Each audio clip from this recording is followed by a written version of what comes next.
Hello and welcome to FP Live. I'm Ravi Agrawal, Foreign Policy's Editor-in-Chief. It is Friday, October 17th, and the fragile ceasefire between Israel and Hamas is now 1 week old. It has largely held, but it's tenuous, and there are many questions about the road ahead.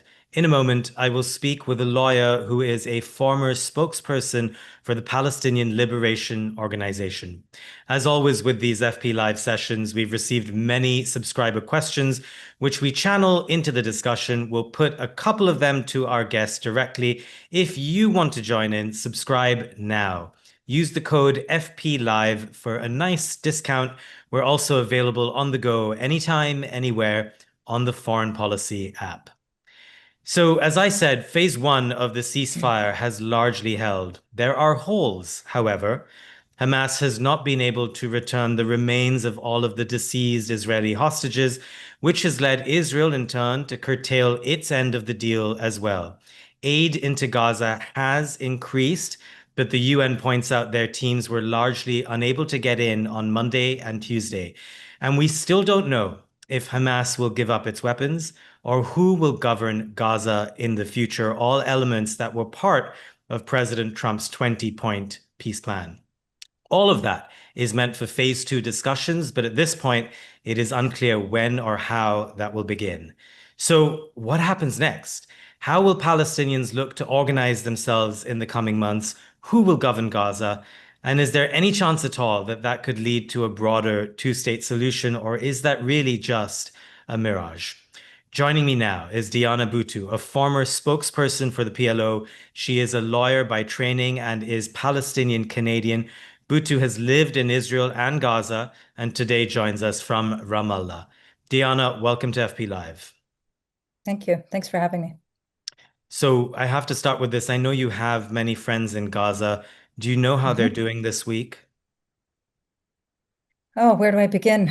I have many, many friends in Gaza. Uh, every one of them has had their home destroyed.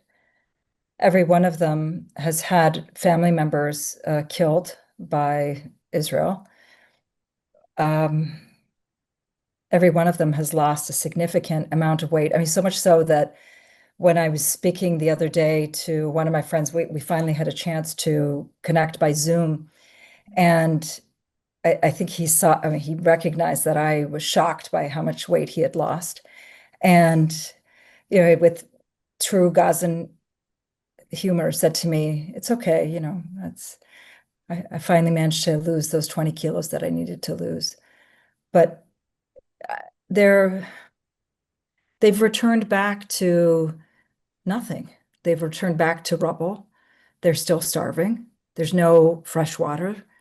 And there's all of this talk of peace, but nothing has changed for them except that the bombs have stopped. And so I'm still very, very, very worried about them, especially since the entire health system has been destroyed. And there aren't functioning universities any longer. I mean, all aspects of life have been completely destroyed, and the world is instead applauding that somehow there is this agreement, like a peace agreement, and they've ignored 2 years of genocide. Mm. Speaking of that agreement, what do you think people in Gaza make of it? You've sat at the negotiating table yourself 1 week on. What do you make of it? Ravi, so one of the problems is that, and I think it's important to step back. We've had over the course of the past 2 years, every major human rights organization has said that this is genocide. We've had genocide scholars label it genocide. The Association of Genocide Scholars label it genocide. The International Court of Justice, over a year and a half ago, said that there's a plausible case for genocide. Even two Israeli human rights organizations have said that it is genocide. And what that means is that all countries around the world should have come together and stopped genocide. Genocide is not one of these things that you make a determination after the fact, despite what the BBC says. It's one of those things that you should be stopping, because otherwise there's no point to having a genocide convention. And instead of the world coming together and putting an arms embargo on Israel or putting sanctions on Israel or halting trade with Israel, instead of doing all of that, they forced Palestinians to negotiate an end to their genocide. And that's so repugnant. And Palestinians were also forced to negotiate an end to famine with the very country that made it clear that they want to starve them. I mean, Netanyahu is wanted for war crimes, for starvation. And so people in Gaza are happy that the bombs have stopped, but they haven't completely stopped, by the way. But at the same time, they and I and so many others feel that this whole issue of genocide has just been papered over, that there's no accountability, that the world community has failed. And even if you look at, for example, the flotilla with the 44 plus ships and 500 plus activists who came in were trying to do the work that the international community should have done. These activists were abducted in international waters. They were brought to Israel against their will. They were imprisoned. They were beaten up and then deported. And countries around the world did nothing and said nothing, including their own countries. So, So people in Diana, Gaza are feeling abandoned. They're feeling very yeah. abandoned right now. And we've talked about this a lot on this program about rules and international law and how broken that can feel in this moment, not for the first time in recent history, but it can. But let me put to you one thing that Israelis will often say, which is that what is different here between this and, say, other conflicts or even other genocides is the hostages, the fact that Hamas held on to hostages for so long, prolonging this in some senses. Um, Here's one thing I don't understand, especially when it comes to this deal. You've often called this an Israeli deal that was presented and brokered by the Americans, along with some other Middle East countries.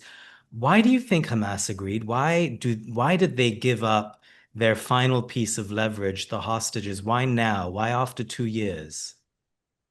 So I first want to address the hostages, and then I'm going to address the issue of why now. So in terms of the hostages, I'm not sure if you know this, but there are 11,000 hostages Hmm. that Israel's holding in Israeli prisons. So if it was okay for Israel to decimate Gaza, to kill that we know of 67,000 people, 90% of the homes, destroy the entire healthcare system for 248 Israelis, what is it that Palestinians are allowed to do? And again, this is not my logic, this is their logic, Yeah. right? So that's what I'm trying to get you to see. It's this idea that Palestinians are so dehumanized that they're allowed to do that for 248. But somehow Palestinians are just supposed to stay silent when there's 11,000 of Palestinians being held hostage, and they literally are being held hostage. But why did they get to it now? I think that what happened this time around at this point in time was, remember, from the very beginning, within the first week, Hamas said that they were willing to hand over all of the Israelis if there was a halt to the bombing. But Netanyahu said no. And that was within the first week, by the way. And then time and again, time and again, time and again, this was always their response. Then what happened when Trump came out with his plan, and it really is an Israeli plan, described, with the Trump label on it, and there's many indicators to that which we can talk about. Mhm. Um, when that came out, Hamas's response was, look, we can only deal with this small piece of it, because if we deal with beyond that, we don't want anything to do with governance. They said this ages ago. If if we are going to sign on to all of this, then we're gonna be guilty of the exact same thing that Fatah did back in the 90s. And so this is the small piece that we can hold on to. It's this small little piece of just the Israelis. And that's what their response was. Based on that was when we saw that all of this other pressure came into play, where they said, all right, well, yes, you're going to have to release the Israelis and we will release Palestinians, but then all of this, the rest of this comes into play as well.